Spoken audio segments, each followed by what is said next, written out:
এরপরে প্রশ্ন হলো, আমার স্বামী ইসলাম ধর্ম ত্যাগ করেছিল, পরে আমাকে এক তালাক দেয়। কয়েক মাস পর সে তার ভুল বুঝতে পেরে পুনরায় ইসলাম গ্রহণ করেছে। এখন কি আমরা পুনরায় বিয়ে করে সংসার করতে পারবো? প্রিয় বোন আমার, আপনার এই প্রশ্ন উত্তর হলো যে আপনার স্বামী যিনি ইসলাম ত্যাগ করেছেন, নাউজুবিল্লাহ, তিনি আবার ইসলামে যেহেতু ফিরে এসেছেন, এখন আপনারা যেহেতু একটা তালাক দিয়েছেন আপনি বলেছেন, তাহলে সেক্ষেত্রে এখন আপনারা নতুন করে বিয়ের মাধ্যমে সংসার করতে পারেন।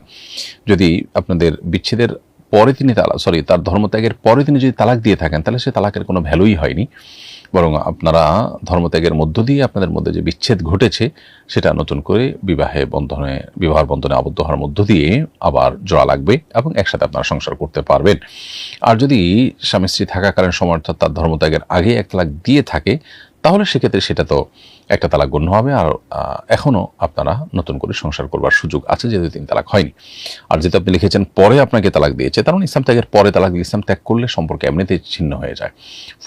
ফলে পরে যে তালাকটা দিয়েছে সে তালাক দেওয়া দেওয়াতে কিছু আসে যায় না। আপনারা এখন চাইলে বৈবাহিক সম্পর্ক পুনরায় বিবাহ পড়ার মাধ্যমে দুজন সাক্ষীর উপস্থিতিতে আপনারা আবার স্থাপন করতে পারেন। কারণ স্বামী স্ত্রীর মধ্যে কোনো একজন যখন ধর্ম ত্যাগ করে অন্য কোনো ধর্মে চলে যায়, তখন অটোমেটিক স্বামী স্ত্রীর মধ্যে বিচ্ছেদ সাধন হয়ে যায়।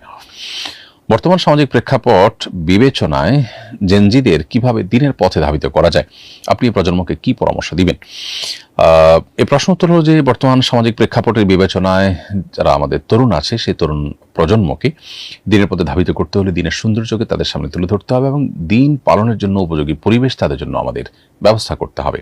দুর্ভাগ্যজনক বাস্তবতা, আমাদের শিক্ষা প্রতিষ্ঠানগুলোতে, বিশেষ করে উচ্চতর শিক্ষা প্রতিষ্ঠানগুলোতে আরও বেশি আমরা দেখি ইসলামোফোবিয়া ব্যাপকভাবে সেগুলোতে আছে, এবং ইসলামোফোব এই সমস্ত প্রতিষ্ঠানগুলোর কারণে আমাদের শিক্ষার্থীরা দিনের পথে চলাটা অনেকটা কঠিন হচ্ছে তাদের জন্য। অতএব সেই পরিবেশটাকে আমাদের পরিবর্তন করবার জন্য চেষ্টা করতে হবে, এটি আমাদের দায়িত্বশীলতার জায়গা। এবং সেই সাথে তাদের সামনে মহানবী মুহাম্মদ সাল্লাল্লাহু আলাইহি ওয়াসাল্লাম, সাহাবা ইকরাম সহ জীবন বাজি রেখে আল্লাহর দ্বীনকে সমুন্নত রাখা, নিজের আদর্শের জন্য লড়াই করা মানুষগুলোর জীবনকে তাদের সামনে আমাদের তুলে ধরতে হবে। ইনশাআল্লাহ সেটি তাদেরকে নতুন করে ঘুরে দাঁড়াতে এবং দিনী চেতনা ধারণ করতে সাহায্য করবে।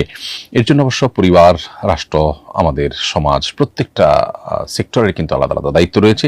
সবাই যার যার দায়িত্ব পালন করলে ইনশাআল্লাহ সমাজটা বদলে যাবে।